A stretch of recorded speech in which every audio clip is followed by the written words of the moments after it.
Welcome to the Salmon Runs YouTube. Enjoy the video. You start by confirming ownership or written permission. Testing networks without consent is illegal. Once done, gather router details, model, firmware, and whether WPS is enabled, because these factors change outcomes. Make a full backup of your router configuration and record the SSID and current security mode for restoration.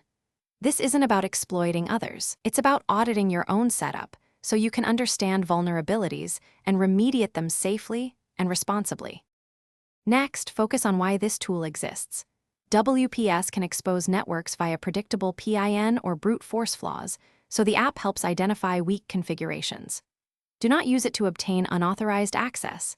Instead, run non-destructive scans to confirm whether WPS is enabled and whether your router accepts legacy PIN methods. Make clear notes of vulnerabilities you find, WPS enabled, short WPA passphrase, or outdated firmware, so you can prioritize fixes. Finish by remediating. Disable WPS or apply vendor firmware that patches known PIN flaws, and switch to a long WPA2 or WPA3 passphrase to eliminate easy crack paths.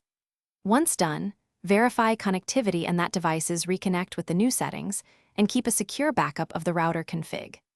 If something goes wrong, reboot, reapply firmware, or perform a factory reset and contact the vendor for support. Document each change so you can reverse it if necessary.